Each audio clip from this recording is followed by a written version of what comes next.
Existe uma fotografia que ninguém jamais deveria ter visto. Ela foi tirada em um hospital de Havana, em fevereiro de 2013. Nela, 3 pessoas cercam uma cama. O homem deitado ali já não é aquele que a Venezuela conheceu. Os tubos conectados ao seu corpo contam uma história que nenhum comunicado oficial admitiria por semanas. E os olhares daqueles 3 filhos revelam algo que vai além da política. O terror absoluto de perceber que tudo está prestes a acabar. Durante anos, essa imagem permaneceu escondida em servidores protegidos, guardada com extremo cuidado por quem sabia que sua divulgação poderia mudar o rumo de uma nação, porque existem verdades que não desaparecem. Elas apenas esperam o momento exato para serem contadas. A Venezuela viveu durante 14 anos sob o feitiço de uma voz. Ele não era apenas mais um presidente na sucessão de governantes do país. Era o homem que ligava para a televisão estatal às 3 da manhã para cantar músicas da infância, enquanto milhões o assistiam de pijama. O mesmo que interrompia desfiles militares inteiros para descer do palanque, quebrar o protocolo e abraçar senhoras chorando nas ruas. O que fazia discursos de 7 horas sem uma única folha de papel, sem roteiro escrito, como se o país inteiro fosse a sua sala de estar e cada venezuelano um convidado a quem ele precisava contar absolutamente tudo. As praças se enchiam não apenas de corpos, mas de algo mais perigoso e embriagador: fé pura. Mães levantavam seus filhos nos ombros para que o vissem passar, como se estivessem presenciando algo sagrado. Homens de 50 anos choravam abertamente quando ele mencionava seus povoados esquecidos do interior. Idosas levavam fotos de parentes falecidos para que ele as abençoasse do palanque. A Venezuela não mudou apenas de governo em 1998. Mudou de ritmo, de linguagem, de sonhos coletivos, de identidade nacional. As missões sociais chegaram como uma avalanche a bairros onde o Estado nunca havia pisado em 200 anos de república. Os hospitais se encheram de médicos cubanos que atendiam gratuitamente às 3 da manhã. As escolas receberam computadores Canaima para crianças que nunca haviam tocado em um teclado. Idosos que haviam trabalhado a vida inteira em fazendas passaram a receber aposentadorias pela primeira vez.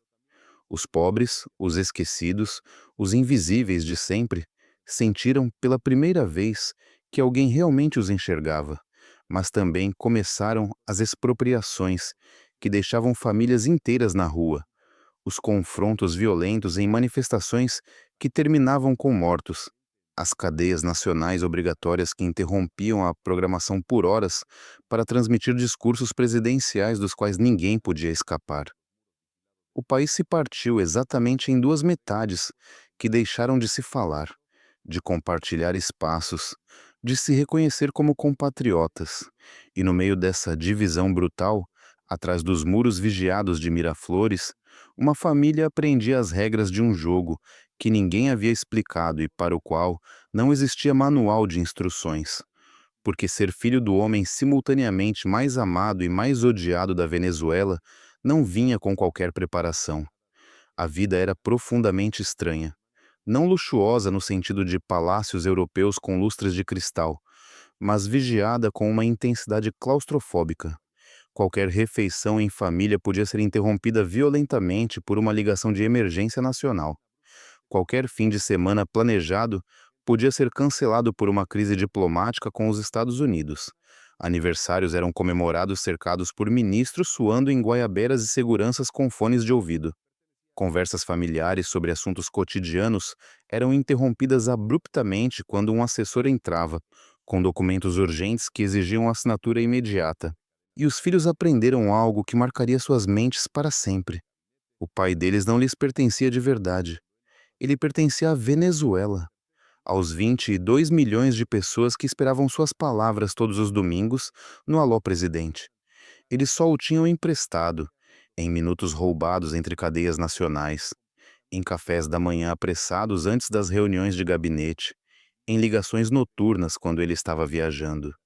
Eles cresceram com a certeza amarga de que um dia o pai deles seria matéria de livros escolares. O que não sabiam, o que não podiam antecipar, é que esse dia, quando finalmente chegasse, os deixaria completamente sozinhos e expostos diante de um país incapaz de distinguir entre o líder e o seu sangue, entre o símbolo e as pessoas reais que carregam o seu sobrenome. E quando, em junho de 2011, a palavra câncer foi pronunciada pela primeira vez em cadeia nacional, quando o comandante apareceu na tela admitindo a doença que havia escondido por meses, o relógio começou sua contagem regressiva irreversível. As viagens urgentes a Cuba se tornaram semanais, depois constantes. As ausências presidenciais se multiplicaram, até que a Venezuela passou a ter um presidente fantasma. E nessas ausências prolongadas, nesses silêncios oficiais que o governo preenchia desesperadamente com música patriótica e mensagens enlatadas de esperança, os filhos viviam seu próprio inferno privado e invisível. Assistir ao pai morrer lentamente enquanto o país exigia obsessivamente que ele continuasse imortal. Ela continuou defendendo o legado com a mesma firmeza. Continuou sendo o rosto familiar e visível do chavismo em seu momento mais vulnerável. Essa decisão a marcou profundamente, porque confirmou algo que ela provavelmente já suspeitava. Sua identidade pessoal havia se fundido completamente com o projeto político de seu pai. Já não existia uma Rosa Virgínia separável do legado de Hugo Chávez. Sua vida só fazia sentido na função de preservar essa memória histórica. É, sem dúvida, uma forma de amor filial, genuína, sincera, mas também é uma forma de desaparecimento pessoal, de apagar a si mesma aos poucos para se tornar a extensão de outra pessoa, de sacrificar a individualidade no altar do legado. Hoje, quando Rosa Virgínia fala em um ato comemorativo de 5 de março, ela usa as mesmas cadências vocais que o pai usava, as mesmas pausas dramáticas calculadas antes das frases importantes, as mesmas ênfases em palavras-chave, os mesmos gestos com as mãos. Não é imitação consciente nem paródia, é algo mais profundo e perturbador. É canalização, como se o espírito do comandante falasse literalmente através dela. Seus seguidores mais devotos veem isso como uma continuidade bonita e necessária. Seus críticos mais ferozes enxergam nisso uma incapacidade patológica de ter voz própria. Provavelmente, as duas interpretações carregam fragmentos de verdade. Rosa Virgínia vive atualmente em Caracas, em uma casa na zona leste da cidade protegida como uma fortaleza militar. Escoltas armados permanentemente, câmeras de segurança em cada esquina, protocolos rígidos para cada saída. Ela já não pode fazer coisas básicas que qualquer pessoa considera normais. Não pode ir ao supermercado sozinha. Não pode caminhar por uma praça pública sem gerar uma operação de segurança. Não pode simplesmente sentar em um café para tomar um café. Sua vida é uma sucessão imutável de atos oficiais, reuniões privadas com dirigentes chavistas e cerimônias de comemoração do legado. É uma vida com um propósito claro e inegável, mas, em termos de liberdade pessoal, absolutamente zero. E quando, nessas raras ocasiões em que concede uma entrevista breve e controlada a algum veículo amigo, perguntam se ela sente falta da vida de antes, a vida simples em Barinas, quando era apenas uma professora que ia ao mercado aos sábados, ela faz uma longa pausa, olha para algum ponto indefinido no horizonte, sorri com uma tristeza que não consegue esconder completamente e diz, em voz calma: essa vida não existe mais em lugar nenhum. E a pessoa que vivia essa vida também não existe mais. Ela morreu no mesmo dia em que meu pai morreu. Talvez seja a resposta mais honesta e mais dolorosa que alguém em sua posição poderia dar. Mas se Rosa Virgínia Chaves é a irmã que abraçou o legado até se dissolver nele, Maria Gabriela Chaves é exatamente o oposto. A que fugiu dele como de um prédio em chamas. E sua história é tão diferente que parece que cresceram em planetas distintos. Maria Gabriela Chaves Colmenares nasceu em 9 de setembro de 1983, em pleno auge da Venezuela petrolífera dos anos 80. Ela tinha apenas 8 anos quando o golpe de Estado transformou seu pai em uma figura nacional. 15 anos quando ele venceu a eleição presidencial. 29 quando ele morreu. E ao contrário de Rosa Virgínia, que teve 3 décadas completas de vida normal antes do furacão, Maria Gabriela nunca conheceu de verdade uma vida sem câmeras, Cresceu sendo sistematicamente apresentada como a filha bonita do comandante. Os meios de comunicação oficiais a adoravam com uma intensidade quase obscena. Ela se encaixava perfeitamente nos padrões ocidentais de beleza. Sorria naturalmente para as câmeras. Falava com desenvoltura em público. Tinha cabelos longos e brilhantes que as revistas de moda adoravam fotografar. Ela foi deliberadamente transformada na princesa não oficial da Revolução Bolivariana. E ela, com pouco mais de 20 anos, sem experiência real de vida para comparar, acreditou sinceramente que esse era seu papel natural no mundo. Começou a aparecer regularmente em eventos internacionais representando a Venezuela, a fazer discursos preparados por assessores sobre juventudes e transformação social em fóruns da ONU, a posar para revistas que a apresentavam como o rosto jovem e moderno do chavismo. Era a herdeira midiática não oficial, e ela gostava disso, ou pelo menos era o que parecia nas fotografias. Existe uma foto específica de Maria Gabriela, de setembro de 2010, que resume perfeitamente essa fase dourada. Ela está em pé no salão principal da Assembleia Geral das Nações Unidas em Nova York. Veste um vestido vermelho de grife que provavelmente custou vários milhares de dólares. Cabelo perfeitamente arrumado em ondas profissionais, maquiagem impecável. Ela sorri diretamente para a câmera com a segurança absoluta de quem sabe que pertence exatamente àquele espaço de poder. Ao fundo, desfocadas, aparecem as bandeiras de todos os países membros da ONU. E ela está ali representando a Venezuela, com apenas 26 anos. Essa fotografia circulou imediatamente por todos os meios oficiais venezuelanos. Foi capa de jornais. Virou assunto em programas de televisão. Era a prova viva de que o chavismo era jovem, moderno, cosmopolita, internacional, capaz de competir em cenários globais. Mas ninguém nesses meios entusiasmados parou para perguntar o que ela realmente sentia por trás daquele sorriso perfeitamente calibrado. Se aquela expressão de confiança era genuína ou resultado de anos de condicionamento. Se ela estava ali porque queria de fato representar seu país ou porque era isso que se esperava dela, e recusar seria impensável. 3 anos depois, em março de 2013, seu pai morreu.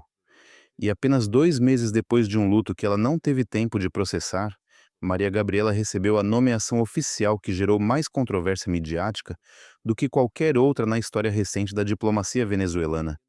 Embaixadora alterna da Venezuela junto às Nações Unidas. Um cargo que parecia feito sob medida para ela, e que desencadeou uma tempestade. Embaixadora alterna aos 29 anos, sem carreira diplomática, sem experiência no serviço exterior, sem formação formal em relações internacionais, sem jamais ter trabalhado em política externa. Apenas um sobrenome carregado de história. Os meios de comunicação de oposição, nacionais e internacionais, a atacaram com uma ferocidade que beirava o pessoal. Acusaram-na publicamente de nepotismo descarado e ofensivo. Compararam-na a Chelsea Clinton, que ao menos estudou em universidades prestigiosas, as filhas de ditadores africanos que herdavam ministérios, a qualquer exemplo histórico de privilégio aristocrático disfarçado de meritocracia. E sendo brutalmente honestos, provavelmente tinham razão no cerne da crítica. Objetivamente, por qualquer critério profissional, ela não estava qualificada para aquele posto de responsabilidade. Mas também é verdade que ninguém com o sobrenome Chaves podia ser avaliado de forma objetiva na Venezuela. Era estruturalmente impossível. Cada ação era inevitavelmente política. Cada sucesso automaticamente suspeito. Cada fracasso, prova irrefutável de incompetência herdada. Maria Gabriela chegou a Nova York em maio de 2013 com o país inteiro observando. Durante quase 2 anos, tentou honestamente cumprir a função que lhe foi atribuída. Comparecia pontualmente a todas as reuniões. Lia com atenção os relatórios preparados por diplomatas de carreira. Pronunciava os discursos escritos para ela. Votava de acordo com as instruções vindas de Caracas. Mas pessoas que trabalharam diretamente com ela na missão venezuelana junto à ONU naquela época relatam algo revelador. Por trás da aparência impecável, ela parecia profundamente infeliz. Nas reuniões internas, falava muito pouco e apenas quando questionada diretamente. Evitava sistematicamente socializar com outros jovens diplomatas nos coquetéis obrigatórios. Voltava para seu apartamento em Manhattan assim que os eventos oficiais terminavam, recusando convites como se estivesse cumprindo uma pena, como se cada dia exigisse um enorme esforço de vontade. E então, em 2015, veio o golpe midiático que mudaria sua vida para sempre. Um jornal espanhol de alcance internacional, o ABC, publicou uma investigação explosiva afirmando que Maria Gabriela Chaves possuía ativos pessoais no valor de 4 bilhões de dólares. 4 bilhões. O número era tão absurdo, tão desproporcionalmente alto, que até alguns opositores moderados o questionaram publicamente. Como exatamente alguém de 31 anos acumula 4 bilhões de dólares? Fazendo o quê? De onde? Os números não fechavam, mas o dano midiático foi irreversível. A notícia se espalhou pelo mundo em questão de horas. A CNN cobriu. A BBC mencionou. Jornais de 50 países reproduziram. A filha bilionária do presidente socialista que pregava igualdade. A narrativa era perfeita para os críticos do chavismo. A hipocrisia revolucionária condensada em uma única pessoa jovem e fotogênica.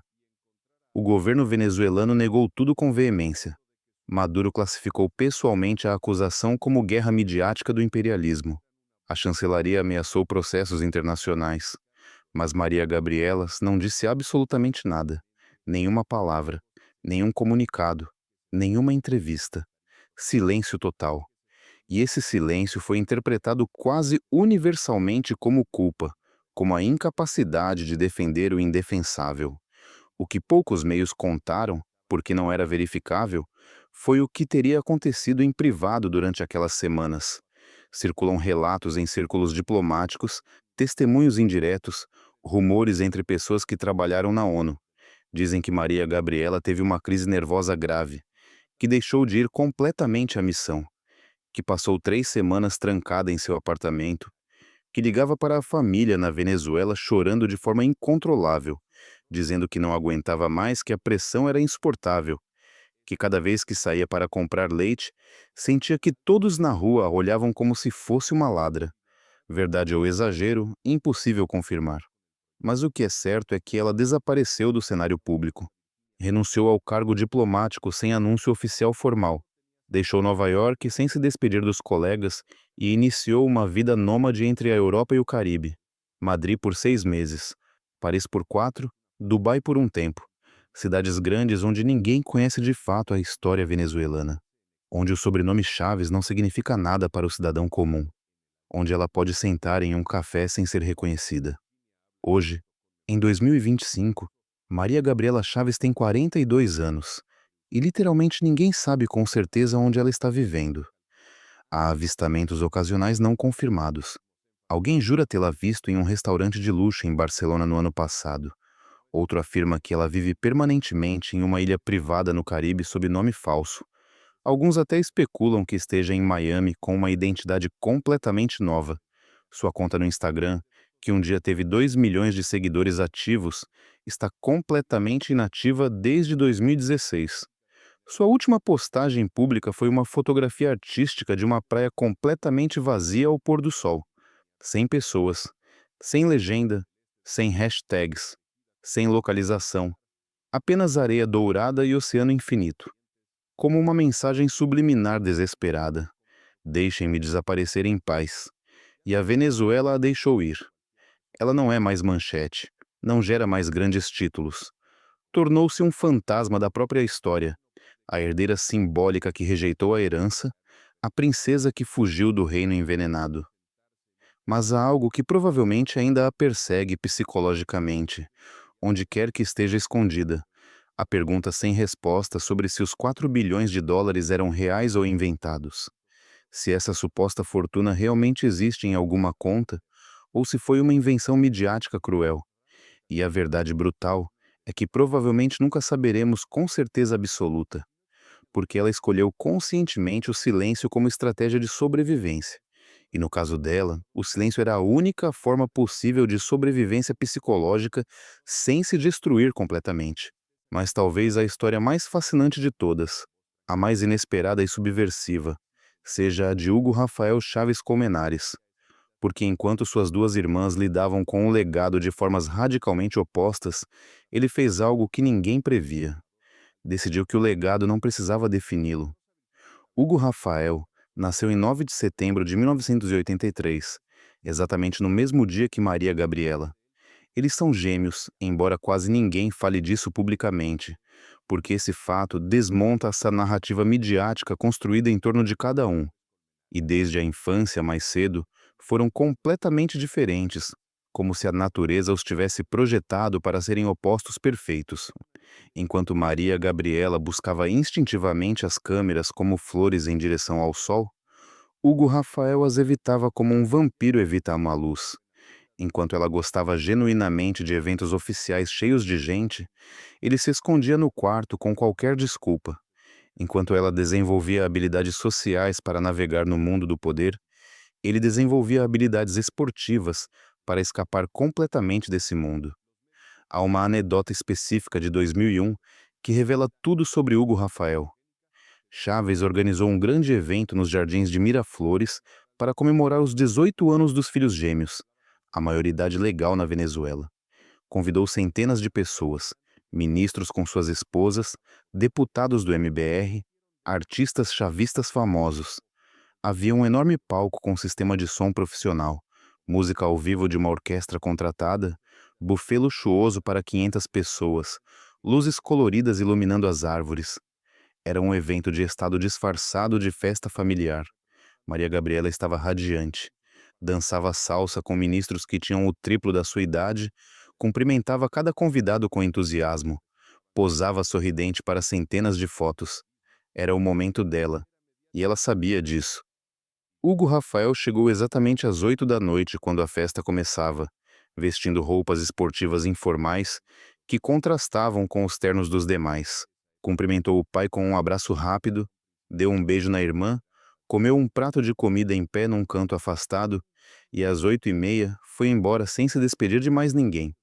Ele literalmente saiu da própria festa de aniversário, depois de apenas 30 minutos. No dia seguinte, Chaves o procurou irritado, mas também sinceramente confuso, e perguntou por que ele tinha ido embora tão cedo. Hugo Rafael respondeu algo que o comandante depois contou a Irma Marksman, sua ex-companheira, numa conversa privada que ela revelaria anos mais tarde.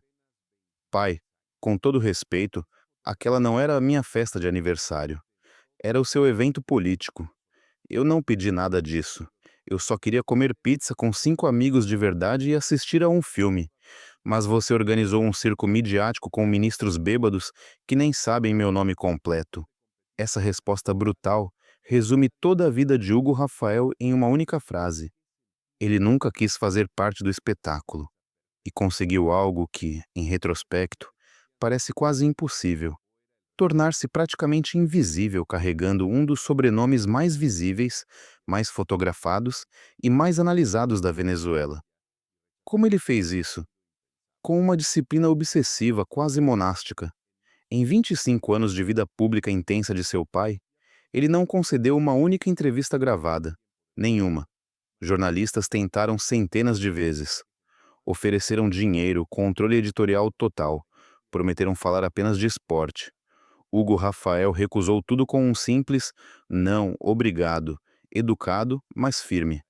Ele nunca teve redes sociais de nenhum tipo, nem Facebook, nem Twitter, nem Instagram.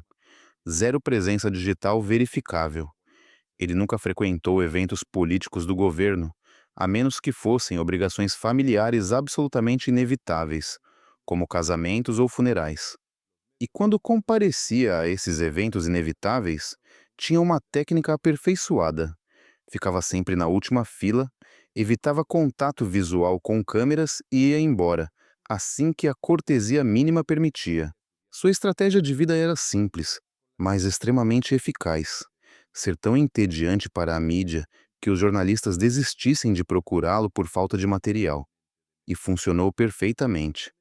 Ele se dedicou ao esporte desde a adolescência com uma paixão que era claramente sua forma de fuga psicológica. Jogou beisebol em ligas juvenis de Barinas com talento real.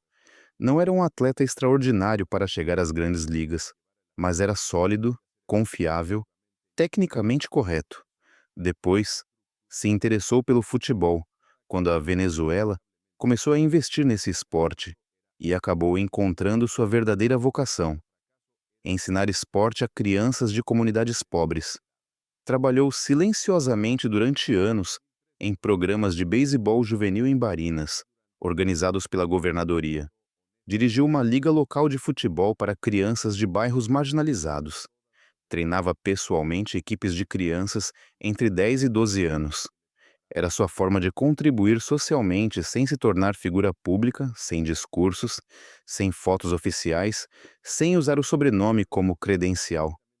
Os pais das crianças que ele treinava relatam coisas muito consistentes: que ele era dedicado e pontual, que chegava às 6 da manhã para abrir o campo, que conhecia de verdade o esporte e sabia ensinar técnica, que nunca usava o sobrenome para se exibir ou pedir favores, que tratava todas as crianças exatamente da mesma forma, fossem de famílias chavistas ou opositoras, e que, quando algum pai tentava falar de política, Hugo Rafael encerrava a conversa educadamente e a redirecionava para o treino.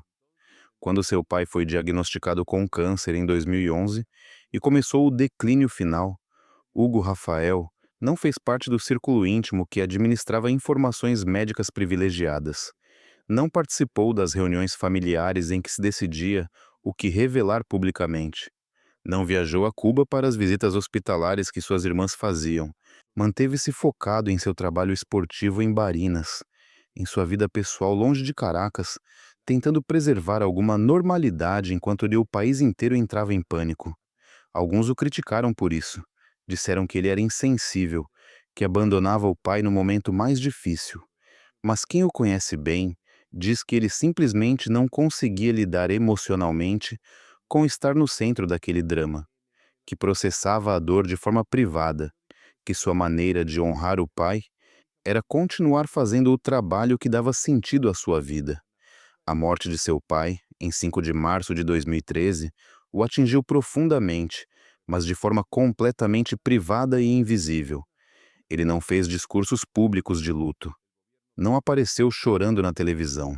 Não se tornou o rosto visível da dor familiar nacional. Compareceu ao funeral de Estado porque era impossível não fazê-lo. Esteve presente na capela ardente nas horas reservadas à família, mas sempre em segundo ou terceiro plano, evitando deliberadamente as câmeras, buscando as sombras, enquanto outros ocupavam o centro iluminado do cenário. Nos anos seguintes à morte do comandante, enquanto a Venezuela afundava em uma crise multidimensional sem precedentes, Hugo Rafael se afastou ainda mais de qualquer protagonismo público. Não deu entrevistas explicando sua visão sobre o legado do pai. Não escreveu memórias, apesar de editoras lhe oferecerem adiantamentos milionários. Não participou de documentários que teriam pago fortunas por seu testemunho. Não usou o sobrenome como plataforma para construir uma carreira política própria, algo que muitos esperavam. Sua decisão de manter-se completamente distante foi consciente, deliberada, filosoficamente fundamentada. Hugo Rafael entendeu cedo algo que suas irmãs processaram de formas diferentes: que a exposição pública destrói qualquer possibilidade de vida autêntica, que ser símbolo político significa renunciar a ser pessoa, que o sobrenome Chaves é ao mesmo tempo herança de poder e maldição geracional. E ele escolheu rejeitar essa herança tanto quanto humanamente possível. Concentrou-se obsessivamente na vida familiar privada, em construir relações pessoais que não tivessem absolutamente nada a ver com política. Casou-se com uma mulher de Barinas que não vinha de família política e que valorizava exatamente sua discrição. Teve 3 filhos, que protege ferozmente de qualquer exposição midiática, tentando lhes dar a normalidade que ele nunca pôde viver plenamente. Evita eventos políticos, salvo quando a obrigação familiar é tão absoluta que recusar seria considerado um insulto imperdoável. Nessas ocasiões inevitáveis, aparece brevemente, cumpre o protocolo mínimo e desaparece o mais rápido possível. Suas amizades atuais foram cuidadosamente escolhidas entre pessoas que o conheciam antes de seu pai ser presidente, ou que genuinamente não têm nenhum interesse em política. Gente que o conhece como Hugo, o treinador de beisebol juvenil, Não como Chaves, o filho do comandante eterno. A mídia tentou ocasionalmente transformá-lo em notícia ao longo dos anos. Publicavam fotos desfocadas quando ele aparecia em eventos esportivos locais. Especulavam sobre sua vida privada sem informações reais. Buscavam declarações que ele nunca concedeu. Mas Hugo Rafael manteve uma disciplina absolutamente rígida de silêncio midiático, que jamais quebrou. Hoje, em 2025, Hugo Rafael continua sendo o mais desconhecido dos três filhos do comandante. Não há escândalos associados ao seu nome. Não há investigações jornalísticas sobre fortunas ocultas. Não há declarações polêmicas que gerem manchetes sensacionalistas. Há apenas silêncio sustentado, distância deliberada e a construção paciente de uma vida completamente fora das câmeras. É a história do filho que rejeitou ativamente o destino que outros escreveram para ele, que escolheu conscientemente a periferia social quando seu sobrenome lhe garantiu o centro do palco nacional. Sua vida é prova viva de que é possível, embora extremamente difícil e cheia de renúncias, construir identidade própria mesmo carregando um sobrenome que pertence aos livros de história. Mas havia algo que nenhum dos três irmãos podia evitar completamente: o peso invisível e permanente de ser observado, mesmo quando já não queriam ser vistos. Rosa Virgínia transformou a lealdade política no núcleo de sua identidade pessoal. Maria Gabriela descobriu dolorosamente que o afastamento geográfico era a única forma de proteger sua saúde mental. Hugo Rafael mostrou, com paciência, que a invisibilidade deliberada pode ser uma escolha legítima, digna e profundamente corajosa em uma sociedade obcecada por visibilidade. Três respostas diferentes, três formas de sobreviver, e uma decisão silenciosa os uniu: nunca revelar os segredos mais íntimos do pai. Após a morte do líder, quando começou a luta inevitável para controlar a narrativa do legado, nenhum dos três revelou as conversas privadas mais pessoais, as dúvidas que o pai expressava na intimidade, as contradições entre o discurso público e as opiniões privadas, as preocupações sobre o futuro, quando acreditava que ninguém mais o escutava. Eles guardaram para si o que lhes foi confiado no espaço sagrado da família. Esse silêncio compartilhado foi interpretado de muitas maneiras. Para alguns, era lealdade filial admirável. Para outros, cumplicidade conveniente. Mas talvez fosse apenas a decisão humana básica de proteger a única coisa que lhes pertencia exclusivamente: os recuerdos privados, as conversas que não fazem parte da história pública, o direito elementar de guardar algo só para si, em um mundo que transformou cada aspecto de suas vidas em conteúdo público. Anos depois da morte do comandante, o silêncio individual de cada um revelou verdades mais profundas do que qualquer declaração pública poderia transmitir.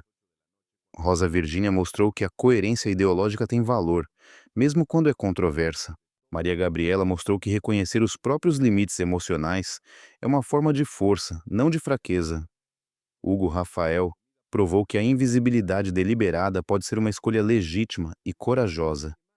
Os filhos de Hugo Chávez Frias cresceram entre aplausos ensurdecedores e medos privados silenciosos. Foram testemunhas privilegiadas, mas também vítimas involuntárias de um projeto político que transformou a Venezuela de formas que ainda estamos processando coletivamente. Viveram em palácios presidenciais, mas pagaram preços emocionais e psicológicos que nenhum dinheiro pode compensar. Conheceram o poder em sua expressão máxima, mas também a solidão existencial de serem símbolos antes de serem pessoas. Com o passar dos anos, cada um aprendeu à sua maneira que a história julga sem compaixão nem nuances, que carregar certos sobrenomes é destino antes de ser escolha, que nascer no centro do poder não garante controle sobre a própria narrativa. Hoje vivem dispersos geográfica e emocionalmente, como planetas em órbitas distintas. Rosa Virgínia em Caracas, mantendo viva a chama revolucionária. Maria Gabriela, em algum lugar indefinido da Europa, finalmente protegida pelo anonimato. Hugo Rafael na descrição deliberada de Barinas, construindo obstinadamente uma vida comum com um sobrenome extraordinário. Nenhum dos três jamais terá a vida que poderia ter sido sem esse sobrenome específico. Essa possibilidade morreu em fevereiro de 1992, quando seu pai decidiu fazer história. Mas cada um encontrou a sua própria forma imperfeita de habitar o destino que lhes foi imposto sem consulta, de negociar diariamente com um legado que é, ao mesmo tempo, herança de poder e carga geracional, porque no final, depois de todas as análises políticas e acusações, o poder inevitavelmente se apaga com o tempo. Ele se dilui na história, transforma-se em memória difusa, mas o eco permanece, ressoando por gerações naqueles que o herdaram. Os filhos de Hugo Chávez carregam esse eco em cada passo, em cada decisão, em cada momento consciente de suas vidas.